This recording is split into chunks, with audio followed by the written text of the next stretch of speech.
বছরের দশম মাসটি হল মাঘ মাস। পবিত্র মাঘ মাসে ভুলেও খাবেন না এই তিনটি খাবার। রোগের জ্বালা, চরম অশান্তি এবং সংসারে দুর্ভাগ্য আসবেই। সনাতন হিন্দু ধর্মে মাঘ মাসকে অত্যন্ত পবিত্র বলে মনে করা হয়। এই মাসে স্নান ও দানের পাশাপাশি উপবাস ও ব্রত পালনকে বিশেষ গুরুত্ব দেওয়া হয়েছে। ধর্মীয় রীতি অনুসারে মাঘ মাসে বাবা সত্যনারায়ণ, মা লক্ষ্মী এবং তুলসী দেবীর পুজো করলে সংসারে সুখ ও সমৃদ্ধি বৃদ্ধি পায়। মাঘ মাসে যে কোনো পবিত্র নদীতে স্নান করলে পাপ নাশ হয়ে প্রচুর পুণ্য লাভ হয়। পদ্মপুরাণে বলা হয়েছে, মাঘ মাসে শ্রীহরি বিষ্ণু গঙ্গা স্নান করে যতটা খুশি হন, পুজোয় তিনি ততটা সুখ পান না। পুরাণ অনুসারে গৌতম ঋষি মাঘ মাসে ইন্দ্রদেবকে অভিশাপ দিয়েছিলেন। তখন প্রায়শ্চিত্ত করতে ইন্দ্র মাঘ মাসে গঙ্গায় স্নান করেছিলেন এবং এরপর তিনি অভিশাপ থেকে মুক্তি পান। নমস্কার বন্ধুরা, আজকের নতুন পর্বে আপনাদের সকলকে স্বাগত জানাই। আজ আমরা জানব স্বয়ং ভগবান কৃষ্ণের বলা মাঘ মাসে কোন কোন তিনটি খাবার ও সবজি খাওয়া উচিত নয়। এই মাসে যে সবজিগুলি খেলে জীবনে ঘনিয়ে আসতে পারে চরম দারিদ্রতা, পরিবারের সদস্যদের লেগে থাকবে নানান রোগ ব্যাধি, এমনকি সন্তানহীনতা পর্যন্ত হতে পারে। এর ফলে কোনো পরিবার নির্বংশও হয়ে যেতে পারে। এছাড়া কারণে অকারণে ঘরে বাইরে সৃষ্টি হবে অশান্তি। আপনি ভালো কাজ করলেও লোকে সেটাকে ভুল বুঝবে। সংসারে নেমে আসবে চরম দুর্ভাগ্য। আপনি মাঘ মাসে কোনো ব্রত বা উপবাস পালন করুন অথবা না করুন, কিন্তু এই মাসে অবশ্যই শাস্ত্র অনুসারে নিষিদ্ধ খাবারগুলি এড়িয়ে চলুন। তাহলে আপনি এবং আপনার পরিবার সুরক্ষিত থাকবেন, সুস্থ থাকবেন। বন্ধুরা, বিশুদ্ধ সিদ্ধান্ত পঞ্জিকা অনুসারে মাঘ মাস শুরু হচ্ছে ইংরেজি 15ই জানুয়ারি 2025 বুধবার এবং মাঘ মাস শেষ হবে 12ই ফেব্রুয়ারি বুধবার। মাঘ মাসের নিষিদ্ধ খাবারগুলির মধ্যে প্রথমেই যেটির কথা বলবো সেটি হলো মেথি।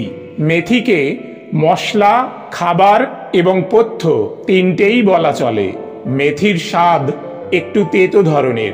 এতে রয়েছে রক্তের সুগারের মাত্রা কমানোর শক্তি।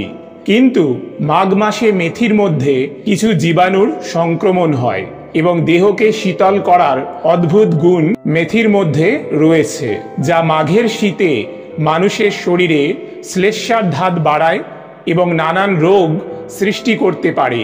সুতরাং মাঘ মাসে বাড়িতে কখনোই কোনো রান্নায় মেথি ব্যবহার করবেন না।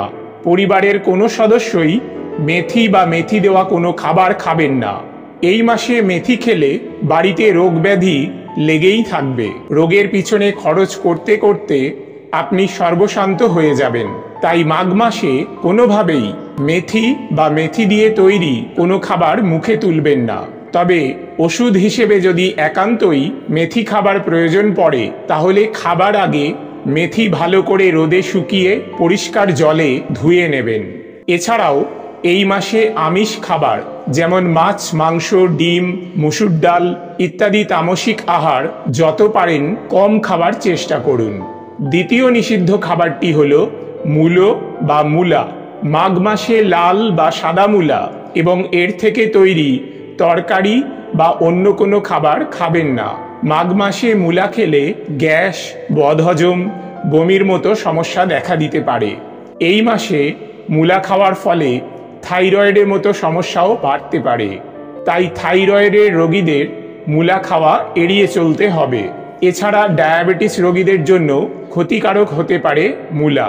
মাঘ মাসে মূলার মধ্যে একটি বিশেষ ধরনের জীবাণুর সংক্রমণ ঘটে।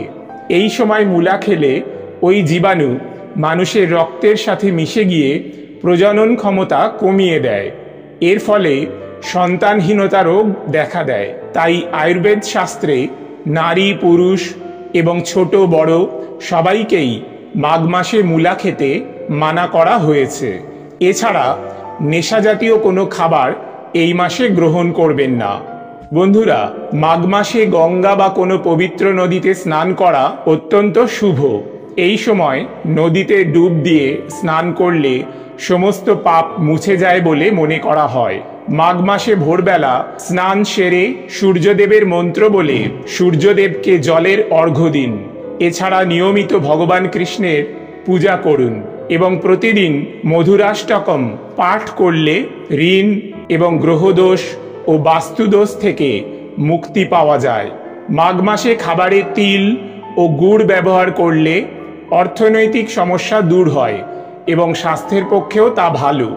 এই মাসে পুজো, স্নান, দান এবং তিল ভোজন করলে সুখ সমৃদ্ধি লাভ করা যায়। মাঘ মাসে সাধ্যমতো অন্ন, বস্ত্র, তিল, গুড়, কম্বল, ঘি, গীতা, গম এবং জলদান স্বর্ণদান করার সমান বলে মনে করা হয়। এতে শনিদেব বাবা বড় ঠাকুরের কৃপা পাওয়া যায়। এই মাসে বিষ্ণু সহস্রনাম পাঠ, গীতা পাঠ করলে বৃহস্পতির আশীর্বাদ পাওয়া যায় এবং দাম্পত্য জীবনে সুখ আসে এবং সন্তানজনিত সমস্যাও দূর হয়। শাস্ত্র অনুসারে মাঘ মাসের তৃতীয় যে খাবারটি খেতে নিষেধ করা হয়েছে সেটি হলো ধনিয়া বা ধনে। মাঘ মাসে ধনিয়া বা ধনে রান্নায় ব্যবহার করলে তা বুকের ব্যথা, গলা শুকিয়ে যাওয়া, সর্দি কাশি এবং শ্বাসকষ্টের সমস্যা বাড়িয়ে দিতে পারে। সুতরাং মাঘ মাসে বাড়িতে রান্নায় ধনে ব্যবহার করবেন না এবং কোনোভাবে তা খাবেনও না। এছাড়া বেশি ভাজাভুজি খাবার মাঘ মাসে খাওয়া উচিত নয়। বন্ধুরা, আশা করি ভিডিওটি আপনাদের সামান্য হলেও উপকারে আসবে। ভগবান কৃষ্ণের কৃপায় আপনারা সবাই ভালো থাকুন, সুস্থ থাকুন, এই প্রার্থনা করি। আজ তাহলে এখানেই ইতি করলাম। জয় ভগবান কৃষ্ণ, জয় গুরু।